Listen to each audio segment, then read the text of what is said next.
Hello and welcome everyone to our first Facebook live chat about archiving theater. My name is Eric Kaleri and I'm the Curator of Theater and Performing Arts at the Harry Ransom Center and co-chair of the American Theater Archive Project. So the American Theater Archive Project is a national and it's a national network of, I was just making sure that I'm actually live here, yes. So we're a national network of archivists, dramaturgs, and scholars dedicated to preserving the legacy of the American theater. We're volunteers, but the organization's operating expenses are funded through the generosity of the members of the American Society for Theater Research and other donors. Many thanks to them for their support. So this chat today is the first of a series of live chats we'll be hosting on different topics in theater archiving and is based on ATAP's archiving manual, which you can find free with a whole bunch of other resources on our website at americantheaterarchiveproject.org. So feel free to post questions you might have about archiving theater in the comments, and if I don't get back to them in the chat, I'll get back and post responses after. So today's chat is on why, if you're a theater company or a theater artist, you should be thinking about organizing your stuff. So the records that you're creating in the course of making, producing, or publicizing theatrical productions are of immediate value to you in conducting your day-to-day business. This is really important. Many times people archive for other people, but realize first and foremost that your archives are there for you.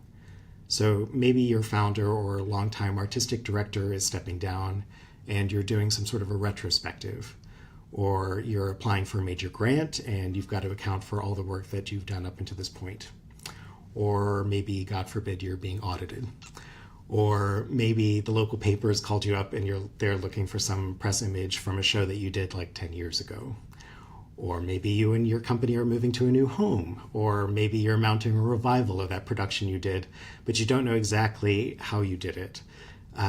You get the idea. There's any number of reasons why you may want to dig through your old files, and having them organized as an archive will help you save time and money in the long run. You may also be surprised at the number of people who are interested in your archives outside your company. Researchers outside the company may consult your archives for any number of different reasons. Theater fans may have an interest in a particular production or an artist. Students may need to collect information for a class paper or thesis. Scholars may undertake extensive research for an academic journal article or a commercial publication. Or colleagues from other theaters may be interested in dramaturgical materials created for your production of a play that they're undertaking. So if you choose to open up your archives to the public, you're reinforcing the connection between your company and your community, and you're contributing to research and publications that raise your company's public profile and make its work part of the historical record. So if you establish an archival program for your company and it improves your current administrative and artistic activities, because you're able to maximize existing resources and put your legacy to work for the future. So here are 10 reasons why you might want to consider archiving theater. First, you're going to save time and money through organization of your records. You're not going to be spending a whole bunch of time sifting through boxes looking for things. You'll be able to know exactly where it is and pull it up as soon as you need it. Second reason is that you'll be able to establish and share historical connections within your community, and this is really important. You'll be able to build off strengths and really bring the community not only into your theater, but hopefully make your theater more community engaged. A third reason is that you can uncover and preserve historical gems hidden among your stuff. It's one of the great things about going through an archive is that you may come across things that you didn't even realize that had been saved, and you can put that stuff to good use. Fourth reason is that you can improve interdepartmental communications. And that's also really great, especially for theater companies that have a tendency to sometimes be itinerant or contract-based. Having really good documentation helps you to be able to strengthen communications across departments over time. You also, connected with that, number 5, is that you relieve staff of the burden of institutional memory. With people coming and going and people retiring, especially after a long period of time, you don't want to depend on people's memory to be the only record for what happened. So having your archives together really helps you preserve that history.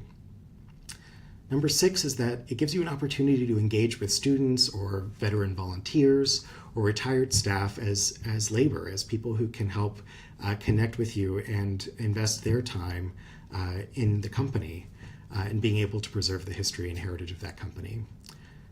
Number 7 is that you're actually going to free up space by discarding records that you don't actually need. Not everything that you have has to be saved.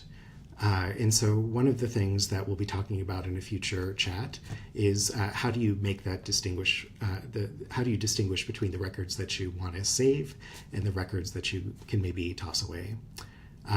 So you'll free up some space by doing that.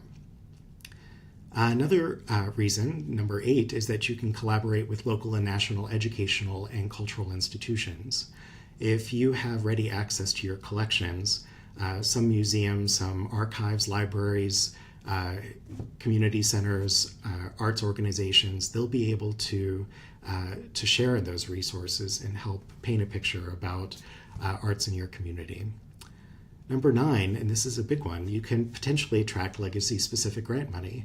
A lot of state heritage societies or state historical societies will have grants that are specifically targeting organizations that are part of state or local communities that will help you to preserve this stuff for the future, and even in some cases interpret it through exhibits or programming. Number 10, and this is a big one too, is that you can secure your company's place in history. If you don't maintain an archive and the records just simply aren't there, it's harder for people to be able to tell the stories about your company after a certain period of time. Again, once that institutional memory is gone, it's gone. So what can you do? You can save your archives. So, and this is the point where you may be like, yes, Eric, I get it. Archiving is really, really important. But then you're sort of looking around your office or your home or your garage or that space under the stage that people only go to drop off file boxes. And you see all that and you just get overwhelmed. So how do you start? Especially if you've just got a handful of staff or volunteers who are already stretched out really thin. Please, please, please don't let this stop you from starting. The longer you wait, the more stuff there's going to be. So start now. Whatever little thing you do now will be one less thing you have to do later. So maybe this means taking a couple minutes to back up your hard drive. That's actually really, really important, back up your hard drive. Or when you file taxes this year, put it in a file folder with a label, and you put that in a box somewhere safe that says financial documents on the outside. Or if you've got a production post-mortem coming up or a production strike, know that this is one of the last times that these folks will all be together in the same room about this project. So take a moment at strike, why not? And just make sure you've got the copies of all the designs and all the renderings and the stage manager's prompt book and the publicity images and press cuttings, director statements, all the performance logs and all that. Make sure that it's all together in one place so you can really put the show to bed once and for all. And then it's done. You don't have to deal with it again. It's already organized as you're going. So, like I said, this is just the first in a series of Facebook Live chats we'll be doing. Over the coming weeks, we'll be offering tips and strategies for getting going with starting your theater archive. We'll help you figure out strategies for looking at what you already have, helping you to figure out, what's good to keep forever and what you might actually not want to save. We'll talk about how you safely store and protect this material, including especially digital files, which is really tricky these days. We'll talk about useful ways of organizing all this stuff so that you can find it easily. And we'll talk about planning for the future and how you can do this stuff, whatever your budget or whatever staff time you might have available to you. If you don't want to wait and you're ready to get started, hop over to our website. We're at www.americantheaterarchiveproject.org. That's theater with an R-E. And if you're watching this on Facebook right now, then you can see the link on the right-hand side of the screen. You can get connected with our national team of theater archiving specialists there, or you can check out our Archiving Theater Manual, which has all of this stuff broken out into different sections, so no matter where you are in the process, you can jump in and get some really useful tips. Or if you're stuck on something, we have a resource where you can ask one of our consulting archivists a question, and we can hopefully point you in the right direction. If you found this helpful or you want to support our work, You can also find some information about donating to the American Theater Archive Project or joining our team of volunteers on our website, and we really hope that you will. So that's it for today. Let me just check and see. There's about a 10-second time lapse, I think. So I'm just checking the questions. How do you recommend a small company with a minimal budget start archiving? That's a great question. So thank you, Maureen, for that. How do you start? Basically, just start.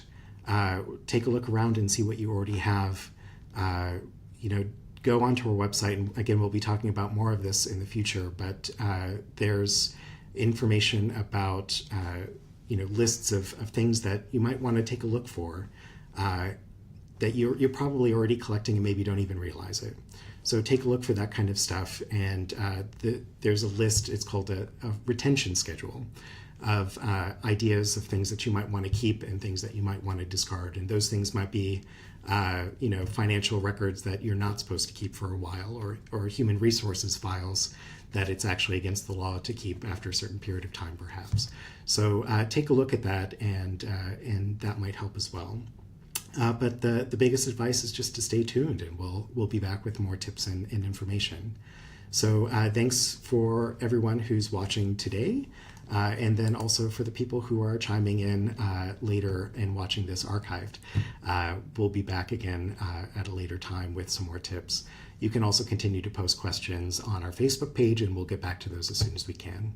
So thanks so much. Have a good one, everybody.